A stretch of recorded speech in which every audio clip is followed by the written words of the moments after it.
예수는 없지만 내가 헌금하고 내가 봉사했으니까 하나님 봐주실 거야. 이렇게 얘기하는 사람들이 많이 있어요. 그것이 아니라는 거죠. 다시 말해 예수님이 나의 죄를 다 짊어지고 십자가에서 죽으셨지만 그 사실이 믿어지지 않는데 교회에 와서 감사와 11조 헌금과 봉사를 하라 하니까 어쩔 수 없이 교회는 나왔으니까 끌려가듯이 예배를 드리고 봉사와 헌금을 하는 자들에게 예물과 헌신, 헌금보다 먼저 주님의 뜻이 무엇인지를 잘 알고 그 주님의 십자가의 사랑에 내가 감사해서 드리는 그 믿음의 예물을 하나님은 받으신다는 것입니다. 그런 믿음이 없이 드리는 예물과 헌신은 바로 저 이스라엘 백성들이 어떠했는지 우리가 볼 때 알 수 있습니다. 저들은 하나님의 깊은 뜻을 잘 몰랐기에 10가지 재앙에서 장자를 잃지 않고 애굽에서 나왔지만 계속해서 하나님의 종 모세를 따라가면서도 불평과 원망이 끊이지 않았던 것은 무엇 때문이었을까요? 바로 죽어야 할 마지막 장자를 예수님의 보혈인 양을 잡아서 문설주의 발음으로 거기를 뛰어넘었기 때문에 그들은 그들의 장자를 잃지 않게 된 것입니다. 그리고 그 음식을 그날 밤에 다 취함으로 나머지 부분은 다 태워둠으로 남겨두지 말아야 하는지를 깨닫지 못하였습니다. 그 밤에 죽어야 할 양 누구를 가리킵니까? 바로 예수님의 십자가의 사건을 말씀하시므로 우리는 먼저 하나님의 뜻이 무엇인지 정확히 모르고 믿습니다 만 외치면서 예수 이름만 부르짖는다면 저 이스라엘 백성들과 다를 바가 없지 않나요? 저들 역시 모세가 하나님의 뜻을 전했을 때 자신들이 죽을까 봐 두려워서 떨면서 마음으로 우리가 다 행할 것이니까 말씀만 우리한테 전해주세요 라고 답변했지요. 이 답은 할 수 없는 죄인이 나를 발견하지 못했기 때문에 큰 소리치면서 할 수 있다 말한 것입니다. 이 또한 저들이 하나님의 은혜로 홍해를 건넜지만 계속해서 하나님의 말씀을 이마에 가슴에 새겨 거듭나야 했지만 그렇지 못했기에 계속해서 실수하면서 원망했던 것입니다. 우리 또한 예수 믿고 구원받은 백성이지만 말씀으로 오신 예수님의 십자가의 복음으로 거듭나지 못한다면 원망과 불평 속에서 살게 되면 아직도 자신이 죽어야 할 죄인임이 믿어지지 않기 때문이 아닐까요? 우리는 천국에 가는 그날까지 사단이 점령한 이 세상에서 육을 입고 사는 한 끊임없이 믿음의 도전을 받고 있음을 알지 못하는 것입니다. 아침까지 남겨두지 말고 출애굽기 12장에 보면 아침까지 남겨두지 말고 남은 것은 다 불태워버리라는 것은 단번 속죄로 십자가에서 다 이루었다는 예수님의 마지막 한 말씀을 우리는 할 수 없는 율법을 1.1획도 남김없이 다 이루심을 하시고 숨을 거두신 것입니다.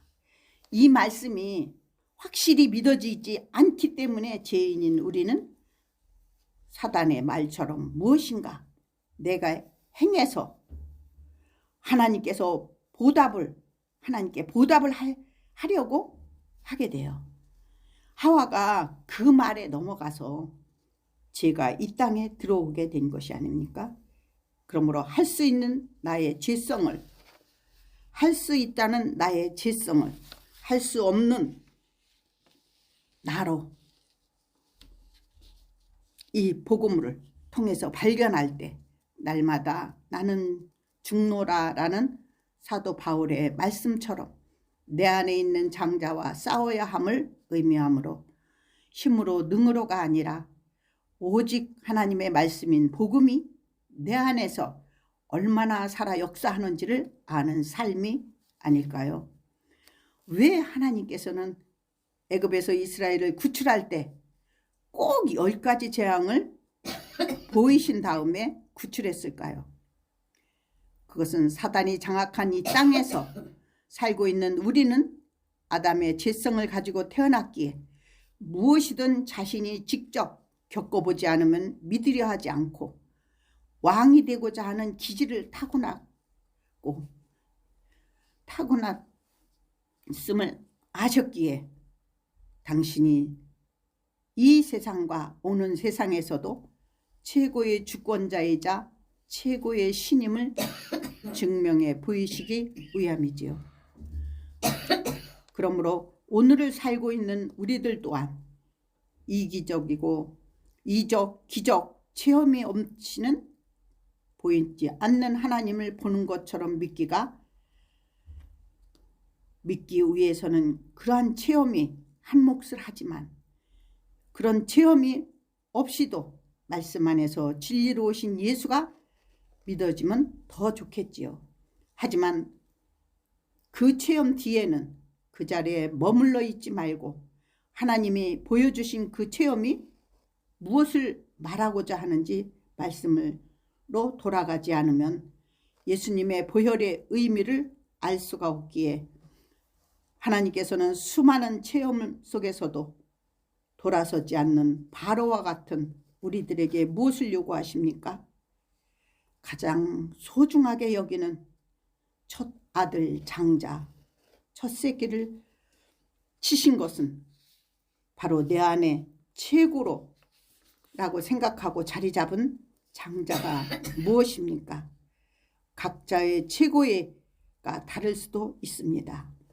어떤 이는 돈과 명예, 물질일 수도 있고 어떤 이는 자녀와 남편, 자기 가문이 바로 최고일 수도 있죠.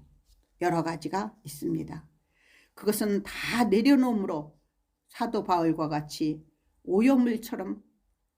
오염물같이 여겨질 때 비로소 내가 죽을 수밖에 없는 죄인임을 회개하게 되어 자기 부인이 될 수 있어 예수님이 나를 따르려거든 자기 십자가를 지고 따르라고 하신 것입니다. 그러나 이스라엘이 애굽에서 나올 때 양이나 염소 피를 문설주에 바름으로 그곳에서 장자를 잃지 않고 나오게 한 것은 그들이 광야에서 깨닫고 돌아서기를 기다려 주심은 하나님의 사랑이었습니다. 그러므로 허다한 모든 죄를 주님이 담당하셨음을 믿는 그 믿음을 요구하십니다. 그리고 로마 군병들이 예수님의 옷자락을 가지고 제비 뽑듯이 막 잘라가졌던 것은 십자가를 지신 예수 이름으로 수많은 사람들이 말씀을 찢어 자기 방식대로 할 수 있음을 암시하기 때문입니다. 할 수 있음을 암시하고 있는 것입니다. 그래서 마지막 때까지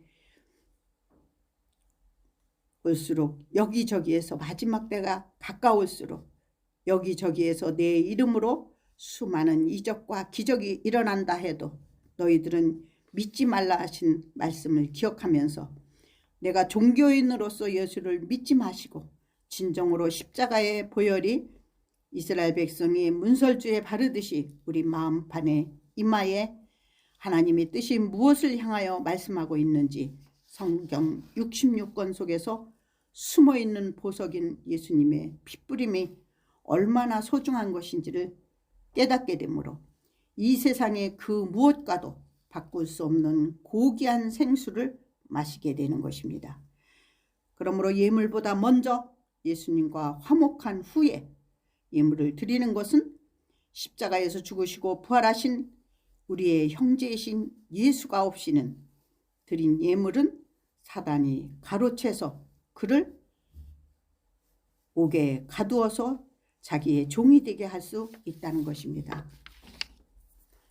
그래서 그곳에서 우리 스스로는 나올 수 없기에 주님의 십자가의 핏부림이 없이는 한 푼이라도 남김없이 다 갚지 않으면 그곳에서 결코 나오지 못한다는 것입니다. 다시 말해 십자가의 보혈 앞에 내가 주체가 되는 장자인 자아를 남김없이 예수님 앞에 다 내려놓지 않으면 주님의 덮으심의 은혜가 이루어질 수 없다는 것을 얘기하고 있습니다. 왜 하나님께서는 애굽에서 구출할 때 꼭 그들한테 이런 기적과 이적을 체험하게 했을까요? 그것은 보이는 것은 잠깐의 희망과 기쁨, 확신을 줄 수 있지만 보이지 않는 하나님을 보는 것 같이 섬기는 데 있어서 말씀과 진리인 그 속으로 들어가지 않으면 하나님의 뜻이 무엇인지 미련한 인간은 알 수 없기에 이적, 기적을 쫓아가게 되지만 결국에는 그것으로 내 속에 있는 왕이 되고자 하는 장자를 죽일 수 없음을 깨닫지 못한다면 십자가에서 다 이루었다는 주님의 말씀이 믿어지지 않기에 조그만한 틈만 생기면 반역하고 결국은 이스라엘 백성처럼 온 몸을 따라서 나왔지만 모세의 말에 의해서 몸은 따라 나왔지만 우리의 심령이 변하지 않았기에 광야에서 계속해서 원망, 불평하면서 다른 신을 섬기는 일이 그 1세대에서는 있었기에 가나안을 바라보고 죽어야만 했던 것처럼 마지막 날에 살고 있는 우리 또한 구원받은 백성이지만 내 안에 장자인 가장 소중하다 여기는 나의 자아를 모두 십자가 앞에 회개하면서 내려놓는 작업이 매일같이 이루어져 나갈 때 주님 앞에 더 가까이 다가가는 길임을 믿으시기 바랍니다. 이 작업은 주님을 만나는 그날까지 십자가의 복음으로 성장해 나가는 믿음이 되는 것입니다. 그러므로 예수님의 십자가에서 다 이루심을 믿는 믿음을 하나님은 요구하고 계신 것입니다. 그 말씀이 마음으로 믿어지지 않는 자, 아직도 내 것이라 여기는 것은 바로 내 안에 장자를 붙잡고 있는 그 모습이 너무나 안타까워 이 땅에 살고 있을 때 내려놓지 않으면 저 천국에 들어가길 수가 없기에 그 믿음을 요구하고 있는 것입니다. 그 예로 저 이스라엘 백성들이 어떻게 되었는지 우리 한번 되돌아봐요. 저들은 하나님의 은혜로 값없이 애굽에서 첫 장자를 죽음에 면했습니다. 어떻게 해요? 바로 그들이 어린 양을 잡음으로 희생되어 문설주의 피를 발랐기 때문이었습니다. 하지만 저들은 그 유월절을 하나의 행사로 여기며 제사는 드렸지만 그들 마음속에는 상한 심령이 되지 못한 채 무슨 일만 터지면 모세를 원망하고 분하게 여기면서 이렇게 고생시킬 것이면 애굽에서 종으로 있으면서 실컷 배불리 먹고 잘 살게 놔두지 라고 하면서 먹을 것이 없는 광야에서 왜 끌고 왔는가 원망 불평을 하였죠. 이것은 장자를 살려준 하나님의 뜻이 무엇인지 잘못 알았기 때문입니다. 하나님이 왜 가까운 거리를 두고 능력이 없어서 광야를 40년을 돌게 했나요? 아닙니다. 너희가 누구인지 왜 너희를 구원했는지를 깨달아 알기를 원했던 것입니다.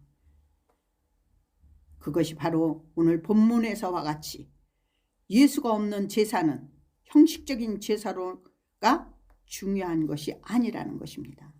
그 양의 피가 바로 내 아들인 너의 죄 때문에, 내 아들이 너의 죄 때문에 죽고 흘린 보혈의 피로 너희를 감싸안아 하나님의 아들들이 되게 하기 위해서라는 것입니다. 우리는 우리의 죄가 무엇입니까? 바로 그 예수를 믿지 못하는 것이 죄라는 것입니다. 아니요. 나는 교회 다니는데요. 네, 잘하셨습니다. 하지만 나오는 것도 중요하지만 하나님의 말씀은 들음으로 내 죄를 깨닫고 회개한다면 금성천하죠. 그러나 어떤 이들은 저 이스라엘처럼 흘러듣고 있다는 사람들도 있어 보이는 이적, 기적을 찾아다니는 사람들도 있다는 것입니다.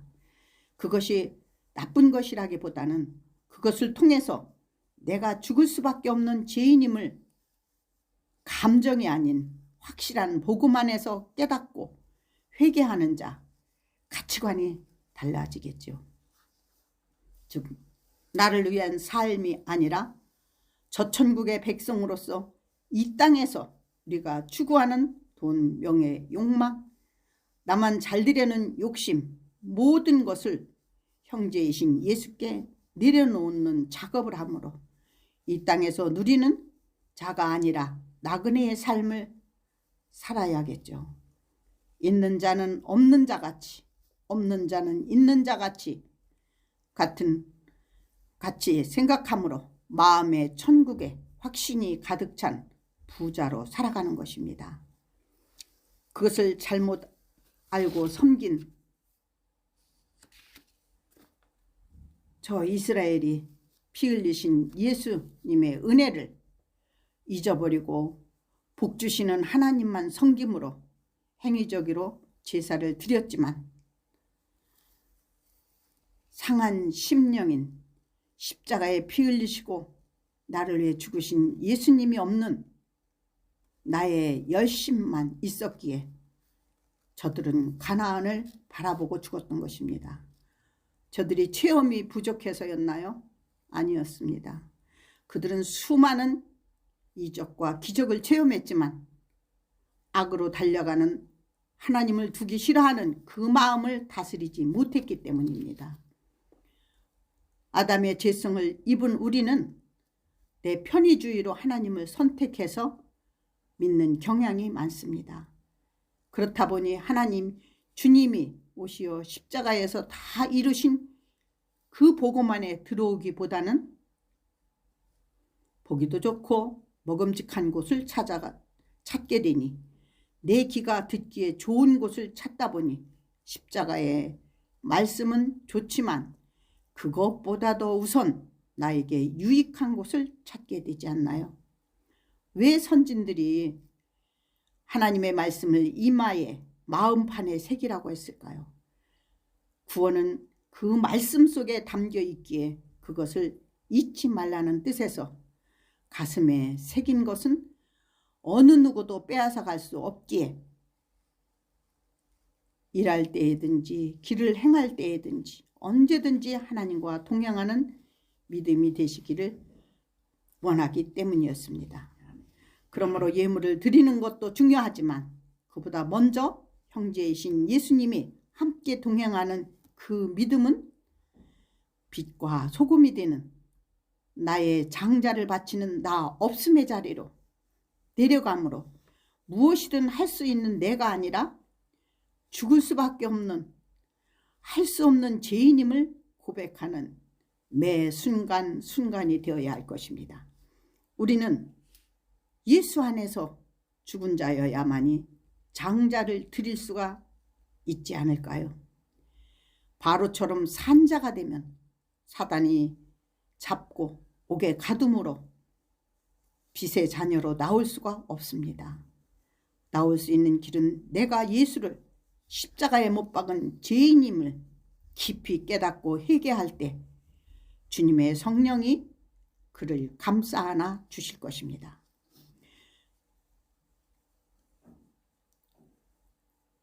그 회개는 하나님의 뜻인 복음이 무엇인지 말씀을 통해서 발견하는 것입니다.